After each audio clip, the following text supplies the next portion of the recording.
ఈరోజు ఉదయం విజయనగరం జిల్లా రేగడిలో భూ అక్రమాలు వెలికితీసి ఇసుక దందా పైన పెద్ద ఎత్తున వార్తలు రాస్తున్నాడనేటువంటి ఉద్దేశంతో విశాలాంధ్ర విలేకరి ఆనంద్ పైన స్థానిక ఎమ్మెల్యే గారి యొక్క ప్రోద్బలంతో హత్యాయత్నానికి పాల్పడినటువంటి భూ కబ్జాకోరులను అరెస్టు చేయాలని చెప్పి మేము సిపిఐగా డిమాండ్ చేస్తూ ఉన్నాం. ఇది మొదటిసారి కాదు. జర్నలిస్టులపైన ఎక్కడైనా కూడా ఏదన్నా ఒక ఘటన జరిగితే దానిపైన వెలికి తీస్తే జర్నలిస్టులపైన ప్రత్యక్షంగా ఈ పార్టీనా ఆ పార్టీనా అన్నటువంటి దాన్ని పక్కన పెడితే పెద్ద ఎత్తున దాడులు చేస్తూ ఉన్నారు. మొన్నటికి మొన్న మన చిత్తూరు జిల్లాలో ఒక ఆంధ్రజ్యోతి విలేకరి పైన దాడి చేసి చంపేశారు. అదేవిధంగా అదే చిత్తూరు జిల్లాలో ఇసుక మాఫియా పైన వార్తలు రాశారని చెప్పేసి జిల్లా కలెక్టర్ గారి యొక్క ప్రోత్సాహంతో అక్కడ ఉన్నటువంటి స్థానికంగా ఉన్నటువంటి ఇసుక వ్యాపారులు విశాలాంధ్ర విలేకరి యొక్క అక్రిడిటేషన్ రద్దు చేస్తామని బెదిరించడమే కాకుండా భౌతిక దాడులకు కూడా పూనుకోవడానికి సిద్ధమయ్యారు. మరి ఈ సందర్భంలోనే మన అల్లూరు సీతారామరాజు జిల్లాలో పెద్ద ఎత్తున అక్కడ గిరిజనులు ఉంటారు. ఆ గిరిజనులకు సంబంధించినటువంటి 1R70 యాక్ట్ అమల్లో ఉన్నా కూడా 1R70 యాక్ట్ను ఉల్లంఘించి అక్కడ ల్యాండు, శాండు, మైను అనేటువంటి దాంట్లో భాగంగా గిరిజనేతరులు పెద్ద ఎత్తున వచ్చేసి అక్కడ డంప్ అయ్యి మొత్తం అక్కడ ఉన్నటువంటి మొత్తం ఖనిజ సంపదనంతా కూడా కొల్లగొడతా ఉంటే వార్తలు రాస్తే కిడ్నాప్ చేసి మిమ్మల్ని హతమారుస్తామని చెప్పేసి ప్రత్యక్షంగా జర్నలిస్టులను బెదిరించినటువంటి ఘటనలు చాలా ఉన్నాయి. మరి అదేవిధంగా నిన్న మన పక్కనటువంటి బాపట్ల జిల్లాలో నాగార్జున రెడ్డి అని చెప్పి ఒక ఆర్టీఐ కార్యకర్త, ఆయన గతంలో వివిధ పత్రికల్లో జర్నలిస్టుగా కూడా పనిచేసినటువంటి వ్యక్తి. అలాంటి నాగార్జున రెడ్డిని ఇసుక మాఫియా వాళ్ళు పెద్ద ఎత్తున అతని పైన కిడ్నాప్ చేసి ఎంత దారుణంగా చిత్రహింసలు పెట్టారంటే అంత దారుణంగా చిత్రహింసలు పెట్టి దారుణంగా కొట్టి మళ్ళీ చచ్చిపోతాడేమో అని చెప్పేసి చివరిలో వచ్చి గవర్నమెంట్ ఆసుపత్రుల్లో ఆ యొక్క చచ్చిపోయాడని చెప్పేసి బాడీ వేసినటువంటి ఘటన. ఈ విధంగా చెప్పుకుంటూ పోతే రాష్ట్ర వ్యాప్తంగా అసలు జర్నలిస్టులు అనే వాళ్ళకు స్వేచ్ఛ ఎక్కడైనా ఉందా? అవినీతిని వెలికి తీసి లేదా జరుగుతున్నటువంటి అన్యాయాన్ని వెలికి తీసేటువంటి జర్నలిస్టులకు ఏమాత్రం కూడా రక్షణ లేకపోవడాన్ని భారత కమ్యూనిస్ట్ పార్టీ సిపిఐ రాష్ట్ర సమితిగా మేము తీవ్రంగా ఖండిస్తూ ఉన్నాం. అలా దాడులకు గురైనటువంటి వాళ్ళు బాధితుల పక్షాన పోలీసు వ్యవస్థ నిలవాల్సి వస్తే పోలీసులు ఎవరైతే దాడులు చేశారో వాళ్ళకు అనుకూలంగా తూతూ మంత్రంగా కేసులు పెట్టి తప్పించుకునే పద్ధతిలో ప్రయత్నం చేస్తున్నాం. ఇది సరైనటువంటిది కాదు. దీనిపైన మేము రాష్ట్ర ముఖ్యమంత్రి గారికి, డీజీపీ గారికి, హోమ్ మినిస్టర్ గారికి, విజయనగరం జిల్లా ఎస్పీ గారికి కూడా ఇమ్మీడియట్గా కేసులు పెట్టాలని చెప్పేసి మేము విజ్ఞప్తి చేయడం జరిగింది. అయినా ఇంతవరకు వారిపైన కేసులు పెట్టేటువంటి పాపాన పోలేదు. కాబట్టి ఇది చాలా తీవ్రంగా జర్నలిస్టు సోదరులు రాష్ట్ర వ్యాప్తంగా పరిగణించాల్సినటువంటి అంశం అని చెప్పేసి మేము భావిస్తూ ఉన్నాం. కాబట్టి తక్షణం ముఖ్యమంత్రి గారు చర్యలు తీసుకోవాలి. ఇక జర్నలిస్టులపైనే కాదు, ప్రశ్నించే ప్రతి వాళ్ళపైన దాడులు జరుగుతున్నాయి. సముద్ర ముఖద్వారాన్ని ఆక్రమించుకున్నారు, భ్రమరా ఇన్ఫ్రా అని చెప్పేసి మన గుంటూరు జిల్లాలో ఉన్నటువంటి ఎమ్మెల్యే గారి భర్త అయితే చేస్తున్నారని చెప్పేసి ప్రత్యక్షంగా ఎక్కడ ఆక్రమించారని చెప్పేసి ఆ వైపున ఉన్నటువంటి మత్స్యకారుల బోట్లు ఏ విధంగా ఆక్రమించారని చెప్పినా కూడా ఇంతవరకు జవాబుదారీతనం అన్నటువంటిది ఒక్కటి కూడా లేనటువంటి పరిస్థితి రాష్ట్రంలో కొనసాగుతుంది. నాట్ ఓన్లీ భ్రమర, రాష్ట్ర వ్యాప్తంగా అనేక ప్రాంతాల్లో ఈ భూ కబ్జాలకు వ్యతిరేకంగా, ఇసుక దందాలకు వ్యతిరేకంగా, మట్టి మాఫియాకు వ్యతిరేకంగా ఎవరైనా ప్రశ్నిస్తే వారిని ప్రత్యక్షంగా భౌతిక దాడులకు పూనుకోవడం అనేటువంటిది ఇది సరైనటువంటిది కాదు. ప్రభుత్వం ఉందా, చచ్చిపోయిందా అనేటువంటిది ఈరోజు అలాంటి ఆలోచనలు కూడా ప్రజల్లో కలుగు జరుగుతూ ఉన్నాయి. అతనికంటే గనుడు ఆచంట మల్లన్న అంటాం చూడండి. అట్లా గతంలో ఇట్లా జరిగాయి, మేము వస్తే ఏమీ జరగవని చెప్పారు. కానీ 2 సంవత్సరాల కాలంలోనే తేట తెల్లమవుతా ఉంది.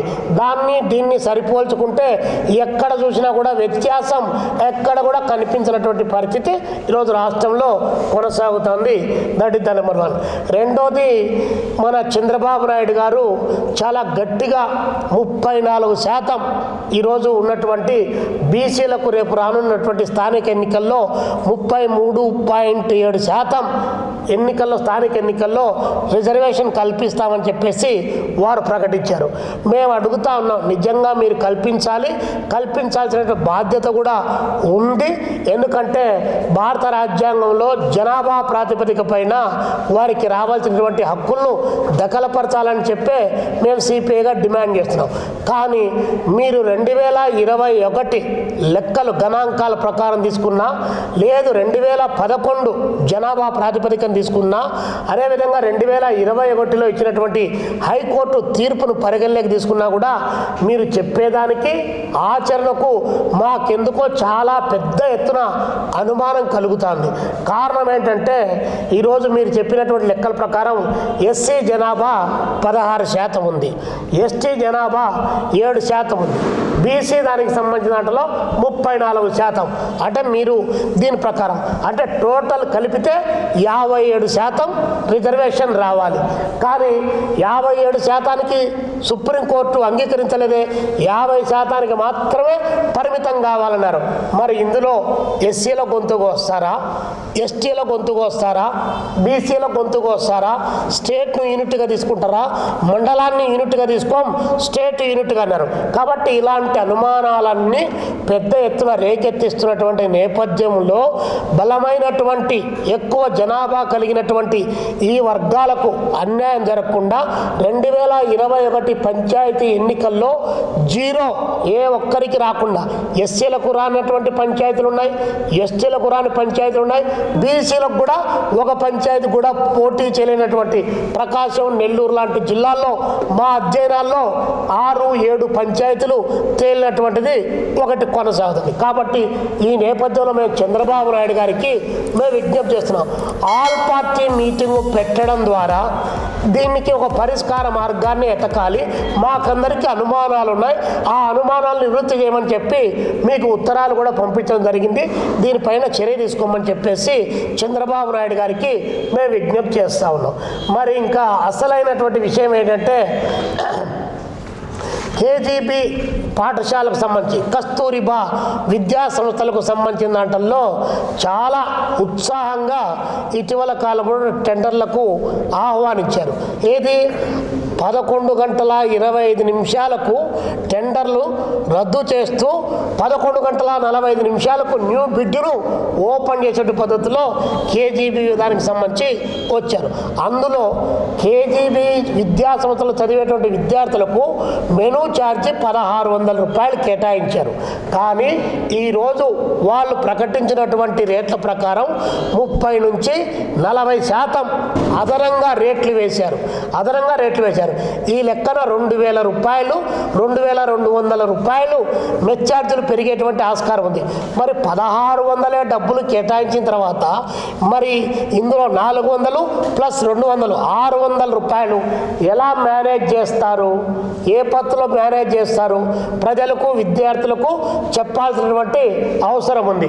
మాకున్నటువంటి దాని ప్రకారం మేము సేకరించినటువంటి వస్తువుల ప్రకారం ఈరోజు గవర్నమెంటు కేవలం గోధుమ పిండి ఓపెన్ మార్కెట్లో 42 రూపాయలు, అదే కేజీబీ దానికి సంబంధించిన వేసిన టెండర్లో 68 రూపాయలు, సన్ఫ్లవర్ ఆయిల్ 171 రూపాయలు, ఇక్కడ 200 రూపాయలు, హార్లిక్స్ 380 రూపాయలు ఏది ఓపెన్ మార్కెట్లో, ఇక్కడ కేజీబీ టెండర్లో 533 రూపాయలు, కారం పొడి 300 రూపాయలు, ఇక్కడ 492 రూపాయలు, ఉప్పు 25 రూపాయలు, ఇక్కడ 32 రూపాయల 70 పైసలు, పాలు 57 రూపాయలు, ఇక్కడ 76 రూపాయల 26 పైసలు.